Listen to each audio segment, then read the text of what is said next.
Vụ việc một học sinh gốc Việt ở thành phố Los Angeles bị thầy giáo phân biệt đối xử chỉ vì sặc nước và ho trong lớp vẫn chưa được nhà trường và học khu giải quyết thỏa đáng. Vụ việc tiếp tục được dư luận Mỹ chú ý khi mới đây cô Leyna Nguyen, một cựu xướng ngôn viên đài truyền hình, mẹ của học sinh này, cùng luật sư đại diện trả lời phỏng vấn trên chương trình Headline News, đài truyền hình CNN. Cô Leyna cho biết cô không kiện, không đòi tiền bồi thường từ bất cứ ai cả, mà chỉ yêu cầu nhà trường điều tra cụ thể và mong muốn chuyện này không xảy ra với một học sinh nào khác. Một số đài truyền hình khác đang tiếp tục làm phóng sự về vụ việc này.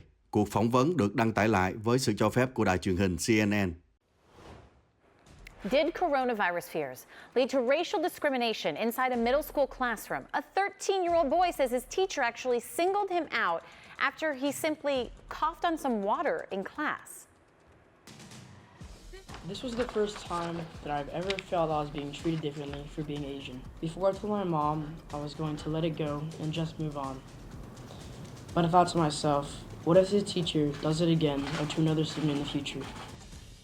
His mom is joining me now, Leyna Nguyen, along with her attorney, Gloria, Allred, live from New York. And Leyna, I just want to start with you and what happened to your son. He was just taking a drink of water? Yeah, he took a drink of water and swallowed awkwardly, so he coughed on it once, and the teacher said, you need to go to the nurse. And he said, no, I'm fine, but the teacher sent him anyway with a note saying he wants to go to the nurse.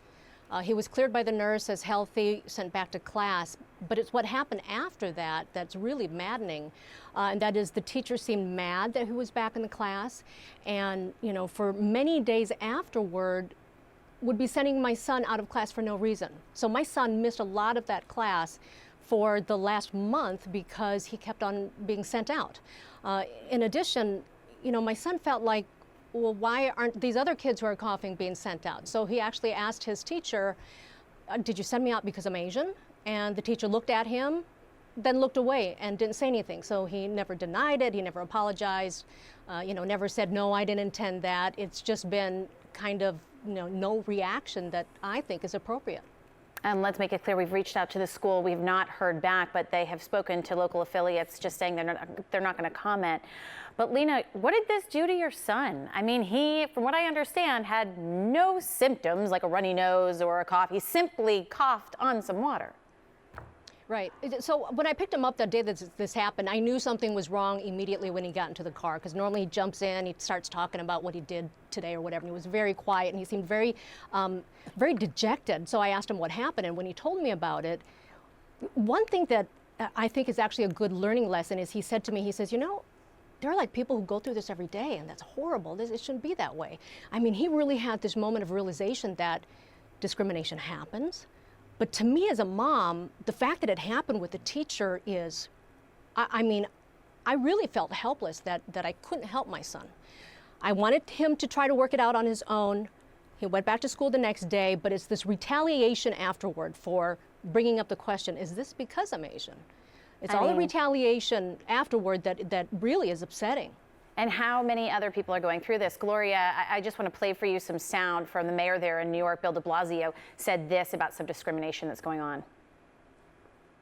Discrimination is illegal, it's immoral, and for any discrimination that violates our human rights laws, there will be consequences. Well, I know people are very, very fearful and concerned in Asian communities in general, and particularly in the Chinese community. My message is abundantly clear. New York City stands with you. If there's any instance of a hate crime or discrimination, we need it reported immediately. So our producer takeaway here, our producer Christo wants to know, what can state and federal officials, or what might you be asking state and local officials do to step in and help some communities that might feel targeted?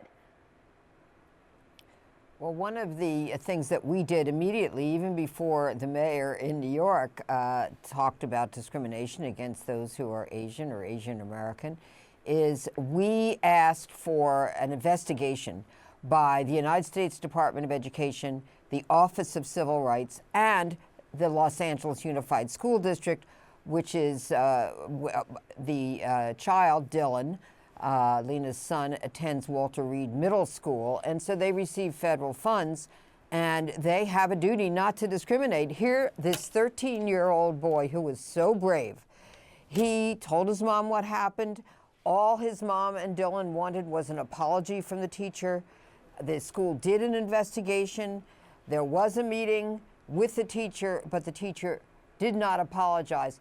And that's in spite of the fact that the school indicated to Leyna and to Dylan that almost everything that Dylan alleged happened to him, in fact, did happen to him. He was retaliated against.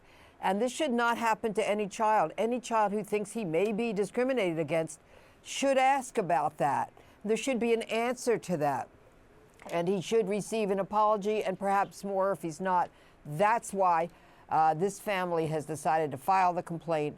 And already the United States Department of Education and the LA Unified School District have contacted us and are beginning to conduct what we believe should be a meaningful investigation. Yeah, Leyna, what do you hope comes out of this? You know, we don't want anyone to experience discrimination, but for a child that young to sort of see it right there in a place he's supposed to feel so safe, that's what's disheartening there. Oh, absolutely. And if it comes from a teacher, you know, we teach our children to obey, trust, and learn from their teachers. So what lesson is this teaching the kids and every child in that classroom who saw this happen and who hasn't seen any kind of other, you know, reaction from the teacher or the school to it? And also, if I could just point out, a lot of people don't want to read past the headline and they think, oh, we're suing for money. I'm not suing anyone. I'm not asking for money. I'm asking that the school be investigated, and I'm asking that we can trust our schools and we can trust our teachers and that this won't happen again to another child. Leyna, Nguyen, Gloria, Allred, thank you ladies for being with me. I appreciate it. Thank you. And here is the simple truth. There is a real opportunity right now. We've all been lamenting how divisive of times we live in, and now we have something we all agree on. The coronavirus, it's not a hoax, it's not a fear campaign. This is scary, and not in the way that it warrants discriminating someone for taking a sip of water, and certainly not in the way of discriminating anyone. But it also shouldn't be in a way of buying toilet paper. I mean, seriously, everyone needs to stop stocking up on toilet paper because it's not going to cure this virus, and everyone needs it, and they can't get it because it's sold out. But in a way that we just don't know how this is all going to play out, and that is scary. But at the same time, what may have mattered just a few months ago doesn't have so much power anymore. The vacation that maybe you were jealous of, or the 10 pounds you want to shake off, or whether the Super Bowl halftime show was too racy. In a matter of weeks, we've seen just how connected we are on this planet. And maybe the one good thing that can come from a global pandemic is that we all learn that we need each other a lot more than we thought we did just a few months ago. That's the simple truth.